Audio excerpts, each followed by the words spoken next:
Good morning. Thank you very much, Hans, for this most kind invitation. It's an honor to be here. I'm just a biologist and a neuroscientist, so there's nothing I can tell you about supercomputers or give you any lessons about computing in general. But what I can try to do is to give you a use case, at least to tell you what we would like to see your technology do for us. So I actually started in medicine, and with a strong interest in brain diseases and psychiatry. I very quickly ran out of medicine. I realized that it was just a cataloging system where you just catalog diseases and then you sub-catalog which drug should be given to the patient. And I thought that neuroscience was going to be the answer. And I went into neuroscience. This was while I was in South Africa at Cape Town University. And I've studied the brain now for 25 years, digging, very reductionist, gone from the whole brain level down to the genes and back up and down. Published, I don't know, lots of papers and managed to get a nice position, and I can keep doing that for the next 20 years, 30 years. I realized, though, that it's not going to make any difference to this. This is a serious problem. I don't think that most people even realize how serious this problem is and how serious it is going to get, and very soon. I think that we have to stop saying, let's study the fly brain for the next 10 years, or the bird's brain, or the snail's brain. We do not have an option. We have to start addressing this problem. So let's look at the problem. That is the problem. 560 clinically classified diseases. It sounds scary, but that's all the places and the things that can go wrong in the human brain. Now, the problem is that about 95% of the funding that goes to study these diseases comes from the pharmaceutical industry. And the pharmaceutical industry, if you read the latest news and speak to them, you will discover that they are pulling out. They're pulling out of brain because it's too complex, it's too risky, and it's too costly. It's already costing €1 billion to bring one drug to the market. Now, that's not where the problem ends. The problem is that pharmaceutical industry can only focus on a handful of these diseases, just a handful, because that's where the money is. You can understand it. They have big risks to take. They have to go where the money is. That means that most of the diseases, the 98%, is left to academia, that is getting about 5% of the funding to study not only how the brain works, but to study all these different diseases.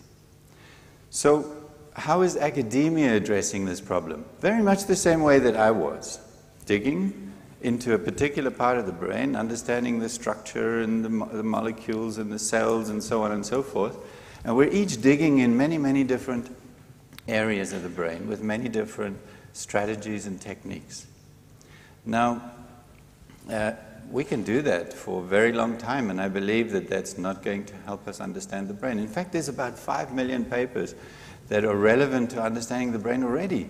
We're producing, the whole community producing about 100,000 papers a year on the brain already. Huge amount of data. High throughput technologies in industry is already producing more data in a day or in a month than we've generated in the entire 20th century. We are facing a massive tsunami of data. So, more data? Is that the solution? I don't think so. I think we have to start getting organized. And I think this is probably the first time that I'm going to give a presentation to a community that doesn't need to be convinced about the solution, or that actually already knows the solution. You already know the solution. And the solution is integrate it all. Bring it all together using simulations. Integrate it into a unifying model. Now, all these different levels, do I have a pointer somewhere?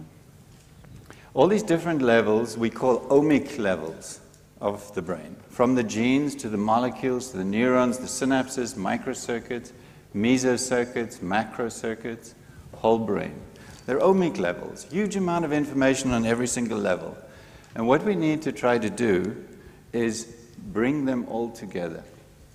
There are powerful new informatic tools. We actually call it predictive reverse engineering, where you can analyze and look for patterns within and across these different levels and find rules. And we call it predictive reverse engineering because we discovered that if you combine, and I think it's also not a discovery, but it's a discovery for us in life science, that when you combine rules, you discover new rules. And it starts to accelerate, and it helps you to start integrating the information. Integrating the information into a biologically accurate model is also a big challenge, but by applying these different rules, you can start constraining models into in such a way that you actually can get to very accurate representations. The most important message or lesson that we've learned, and perhaps the message, is that actually if you follow biology very closely, modeling becomes easy. And I'll try and show you some parts of that. So I'll try and illustrate to you how we go about this problem. How do we start? Where do you begin? Well, I mean, the brain is complicated, so we begin in the rodent brain, and this is a huge number of experiments that were performed over probably the past 15 or so years. And your first challenge is you've got to go in and record from every single one of these neurons, fill it with a chemical dye, reconstruct the morphologies in 3 dimensions, and make a computer graphic model, a computational model out of each of these neurons. We've classified almost all the different types of cells, but that is one strategy. We can't, and that's just for a tiny part of the brain about the size of a pinhead. That's not going to give you the solution either. That is one strategy that you have to begin with. What we have to do, even in this particular project, is we have to clone the neurons. So morphologically, we have to actually look at the statistics of all the branches, and we have to copy and clone, and we create in this way a massive database of as many neurons as we want. But that's also not the solution, because in the end, if we want to get to the human brain or to a brain of another species, is you've got to be able to computationally synthesize the neurons. You've got to grow them. And currently, we use statistical properties of the branching as input parameters to a model that actually synthesizes these neurons. And this is becoming more and more feasible to be able to capture from pictures, to capture statistics, and to synthesize the different types of neurons that even will be similar to the neurons in the human brain. But this is also an intermediate step. We have to move towards where we can capture the genetic information, because in the end we'll have much more genetic information about the human brain and different cells, and use the genetic information as input to the model and computationally synthesize the neurons according to the genes that are building all the different types of neurons. Now, it's not enough just to build the outside or the morphology of neurons. You have to build also the inside of neurons. You have to build what we call the ultrastructure, or the internal geometry of neurons. And neurons, inside neurons, is a whole world. It's a massive and very complex world. But it is also not impossible to start synthesizing this internal structure. And what we do is we mine electron microscopic blocks of tissue of the brain, and we extract statistics that help us specify generic models of the internal organs of a single cell. This, of course, has to go further and beyond that to where we can actually also use genetic information. A cell is expressing about 3 or 4,000 of its 30,000 genes or 20,000 genes. And if you know the combination of these genes, these subset of genes that are expressed, you can start building the internal organs of all kinds of individual cells. Now, once you know the internal organs, you can start looking at the proteins that these genes produce and start distributing them inside the cell. You can start looking for how they interact with all kinds of other proteins, and you can characterize computationally the different kinds of processes that will result from that. Now, to illustrate here what a powerful technique we think is going to make this much easier than it would seem, because of course it is a very complex process. You probably have about 1 billion proteins inside here that you have to account for and that you have to map who they're interacting with. But if you didn't build those internal organs, then there could be potentially millions of different types of reactions that you'd have to capture. But when you put in the internal organs, this collapses into probably less than 1,000, probably a few hundred types of reaction types that you have to capture. And what that illustrates again is that the closer you follow biology, the more the parameter space constrains.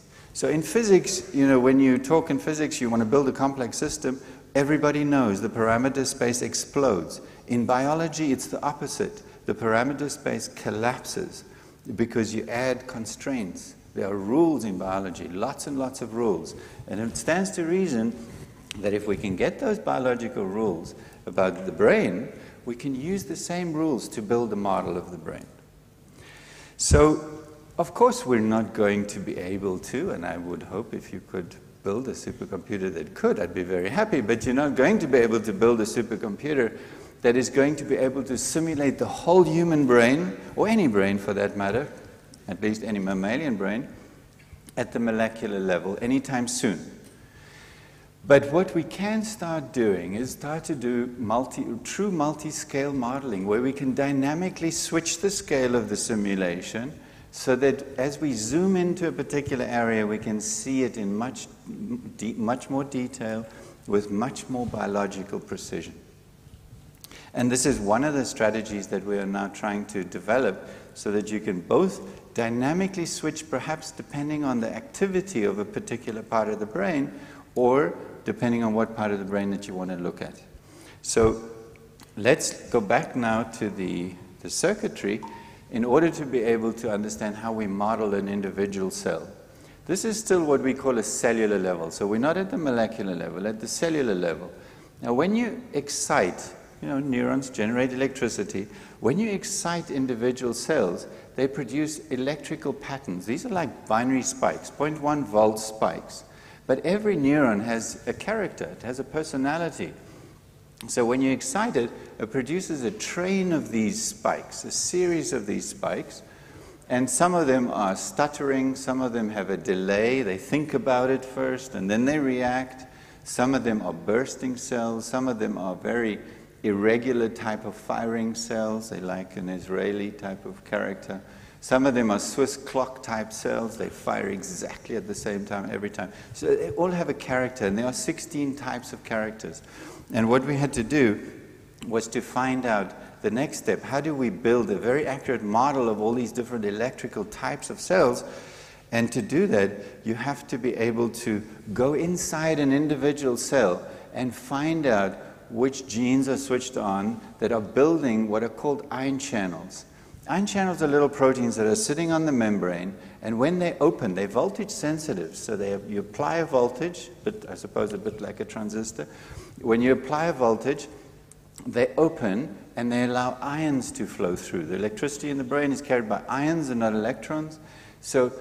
But there are many different types, over 350 different types of these, and depending on the combination, the color combination, you can build all these different types.